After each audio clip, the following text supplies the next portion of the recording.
Hey YouTubers, it's Valerie with Money Mindset Coach, and today I want to talk about routines. I'm a very routine person, and there are 6 really good reasons why routines are good. And I'm going to go through them. I do have one item today. For those of you who watch me at the very end of my videos, I say use it up, wear it out, make it do or do without. I have a new thing that I am using up. You'll probably be surprised by it, but I thought it was time. And it's something that I've had probably for 5 years. And so I'll show you that at the end of the video. I also went to the dollar store or DG Market the other day, and out in front they had a whole thing of winter stuff for 70% off. And I wanted to show you what I got for 70% off and what I actually paid for it. So it's a good thing. So anyway, let's get started. Routines are important because they give our life structure.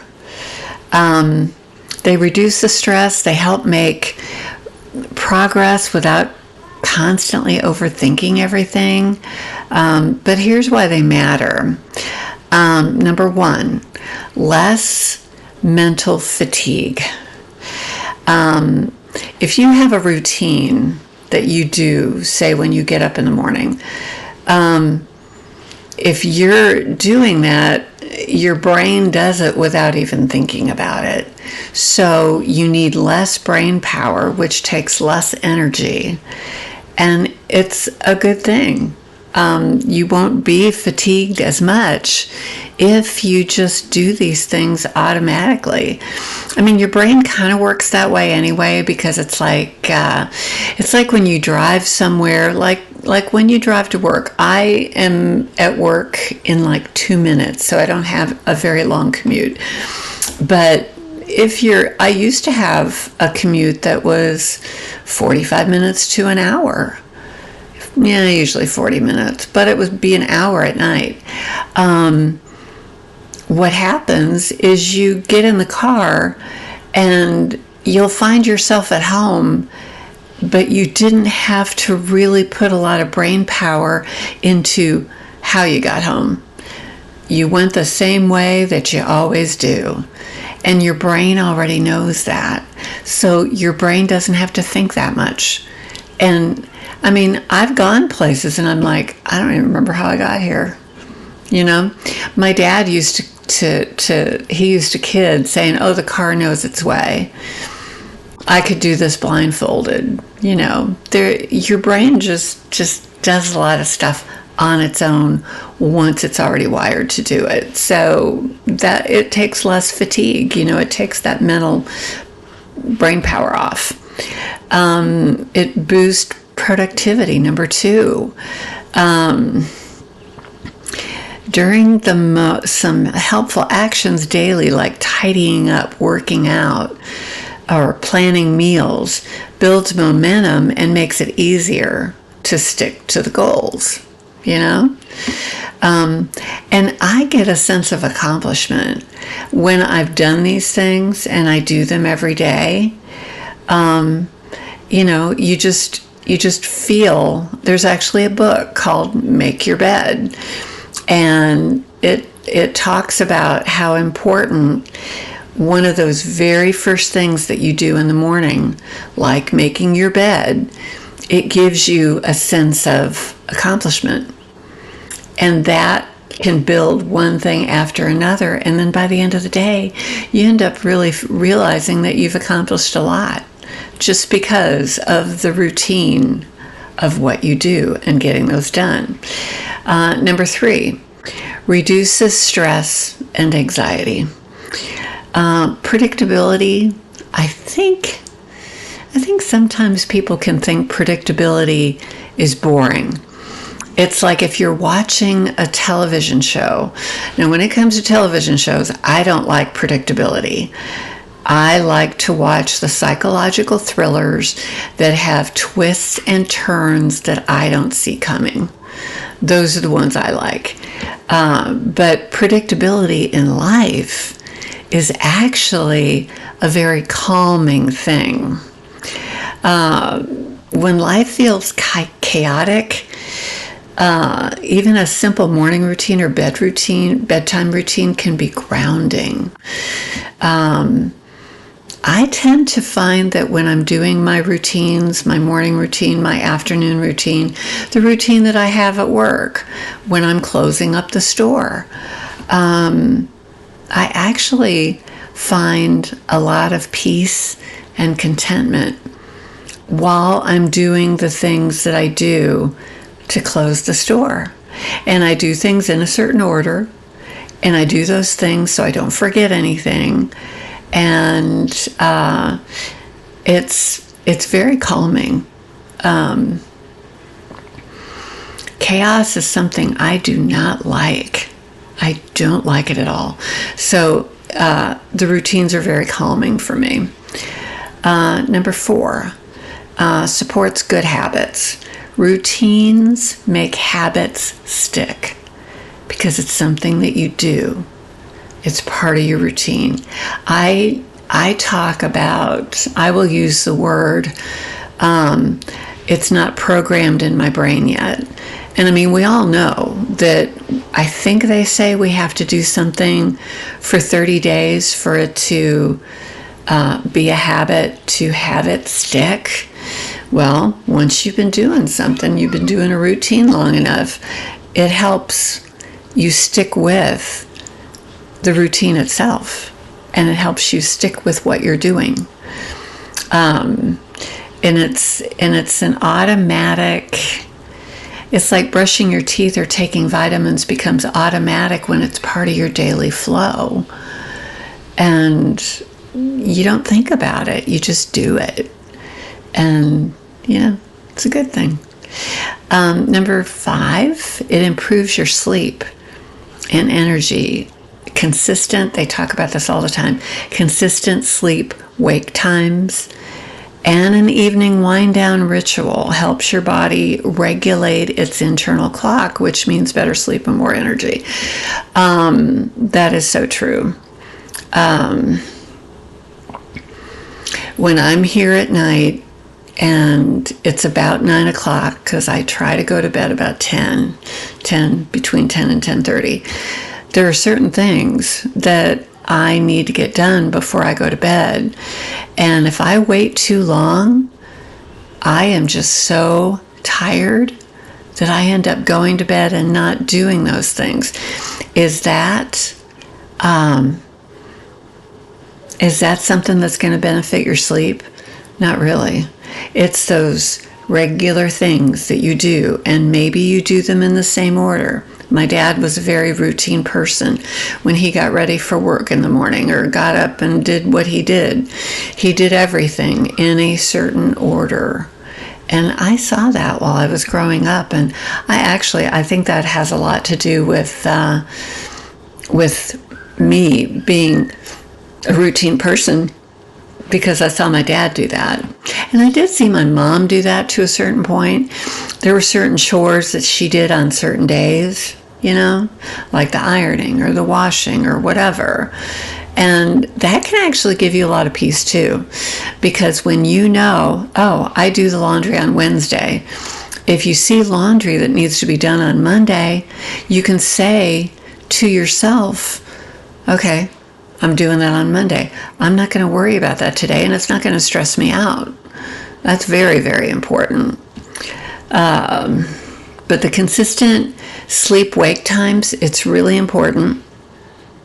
Not everybody does this, but going to bed at a certain time, getting up at a certain time, even if it's your day off, even if it's the weekend, those consistent sleep times are really important when it comes to sleep.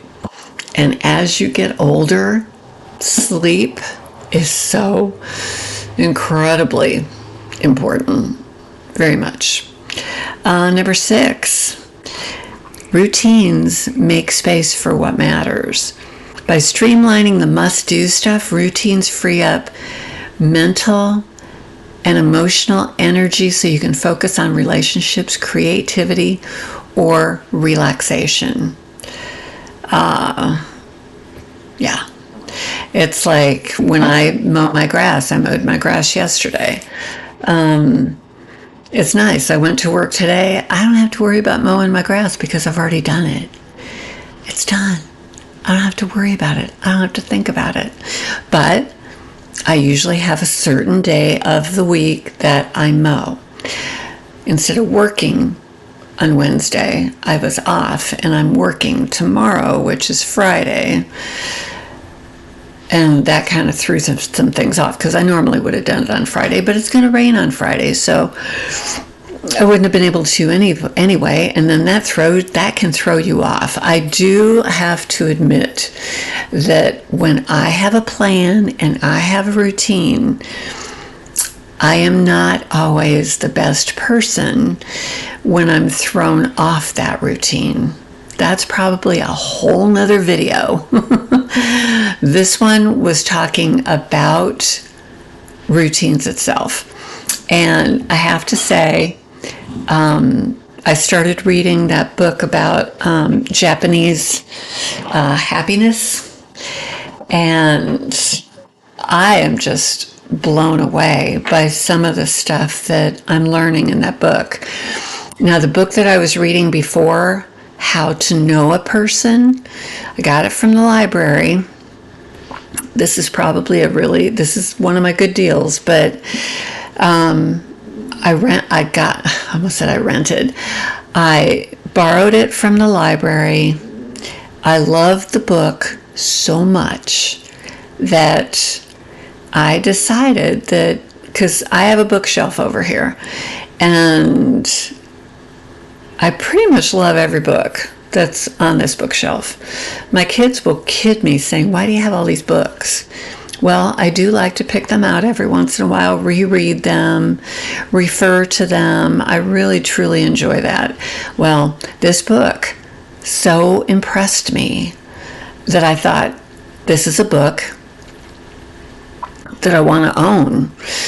And I go on Amazon this morning after I got done with my hour of reading that I do every morning, my routine. And I thought about it, and I thought, well, I'm going to go to Amazon and see what this book would cost me if I bought it. Because basically a hardback of this book is like $36. Well, I didn't want to spend $36. I do want the book, and I was going to even do the paperback. Paperbacks are great. The words inside the book are the same. Hardback is not that big of a deal. Hardbacks are nice, but I'm not going to pay the extra money for that, and I would go with a paperback if that's what I had to do to get a cheaper book. Well, turned out there was a hardback version for $14. And I thought, okay, I can do that. So it's so exciting. The book is coming tomorrow. And what I'm going to do is I am going to, now because I've read the whole book, I'm going to go back and I'm going to study that book. That's how good that book is. I want to study it. I want to go back, reread it, read it again, write notes. Love to write notes. But this book is that good. It's that good. Now, the other book that I'm reading, the Ikigai, I think that's how you say it in Japanese. I don't remember. But anyway, it's happiness in Japan. And I have to tell you, one of the things that I already have incorporated into my routine, and I did this on Saturday. I was here at the house. I was going to leave that evening because Easter was the next day. So I was going to drive into St. Louis on Saturday. And I wanted to get a lot done. Now, I had mowed my grass the day before, so I didn't have anything to do outside. Everything that I was doing was on the inside. And they talk about the Japanese people do not sit very much. They are very active people. They are always moving. And the guy who wrote the book talked about that a lot of Japanese people will be active doing something, whether it's cleaning or whatever, for 55 minutes, and then they rest for 5. That seemed like a lot. So then he said, well, you could do 50 minutes and 10, or 45 and 15. You could do that. But for the most of the hour, you're actually getting stuff done. And so I went with the 50 minutes and then 10 minutes rest. And I got to tell you, I could not believe how much I got done with doing that. Because there's too many times where, oh, I feel tired. Oh, I want to sit down. Then you put Netflix on or Max or something, and then you get engrossed in a show. And then you're just sitting there. And I'm at the age to where if I sit too long, it's hard for me to get up. I'm in pain. So as it worked out, I did that. I got so much done. Now, this particular room, I didn't get to. Yesterday, I did get some work done in here, but if you look behind me, yeah, doesn't look too good back there. But I am working on this room because I have done so much with the other rooms that I have. It's kind of crazy. But anyway, I did that. And then, gosh, what was the other thing? There was something else. Okay, I think it'll come to me. The use it up, wear it out, make it do or do without. Okay. Anybody recognize this? This is one big roll of toilet paper.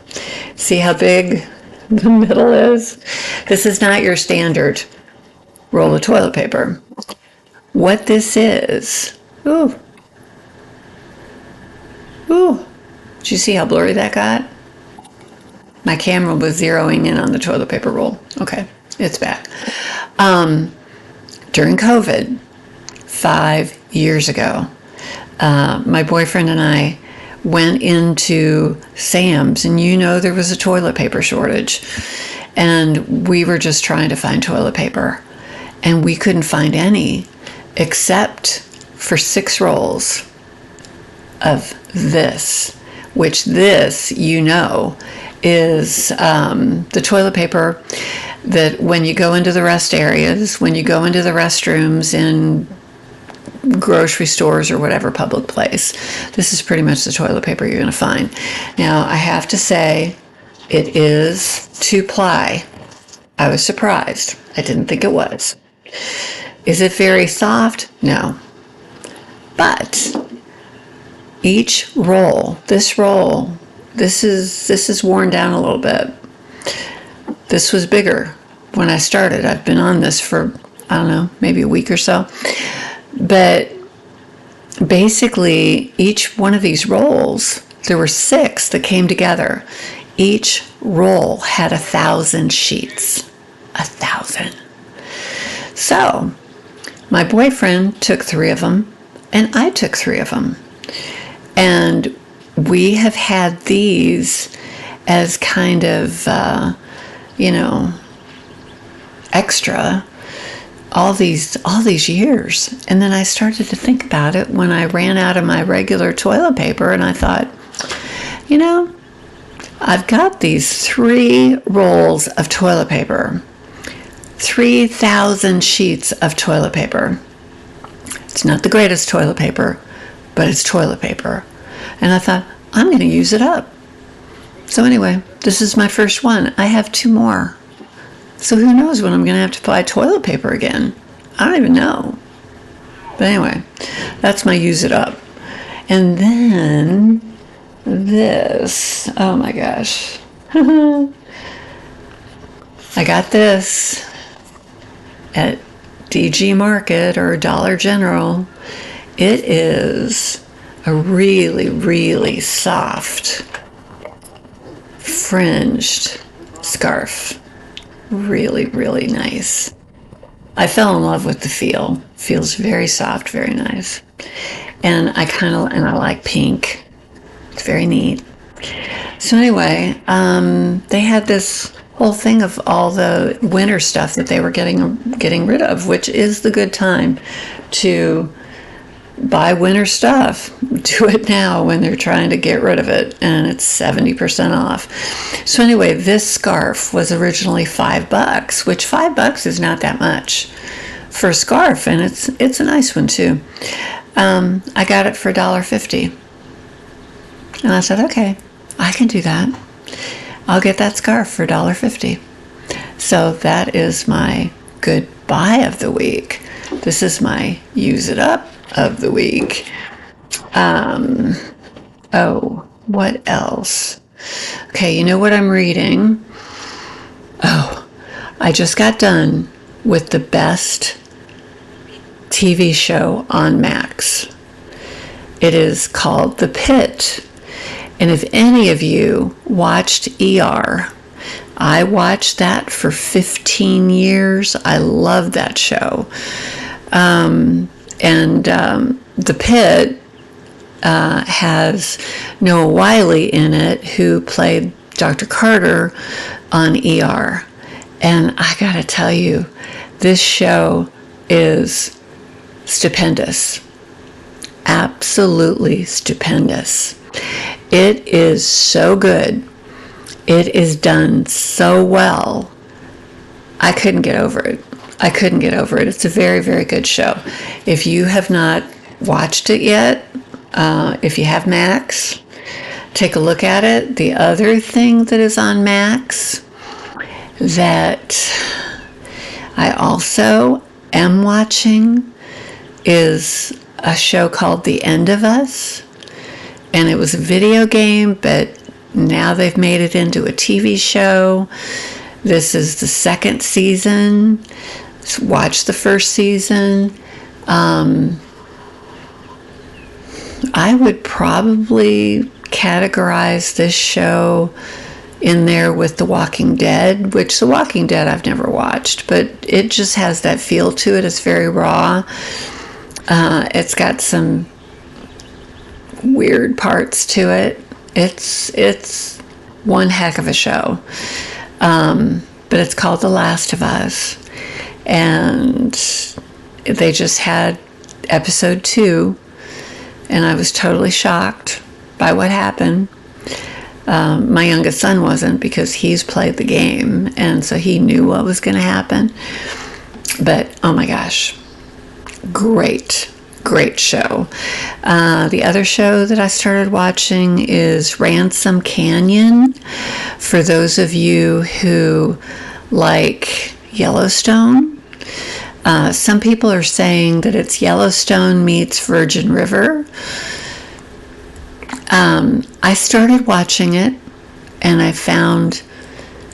I watched a few episodes. The Pitt had me totally grabbed. Once I started watching that, I couldn't watch anything else. That's how good that is. But Ransom Canyon is good. It's got Josh Duhamel in it, and you know how good looking he is. The other people in the show, there's one guy that was in La Brea, but I don't remember his name. He's got kind of an unusual name, but I did recognize him. Everybody else, I haven't recognized. I don't know who they are. They're good actors, but some people are comparing it to feeling like a soap opera. I wouldn't put it quite there, but it does seem like everybody's falling in love with everybody. You know, there's a lot of romantic parts to it, and that's okay. I don't not like that, but it's good. It's good. I have to get back to it now that I have finished The Pitt. And with The Last of Us, they only come out with an episode every Sunday. So you have to wait for it, which is kind of fun. I kind of enjoy that. I don't always want to binge something.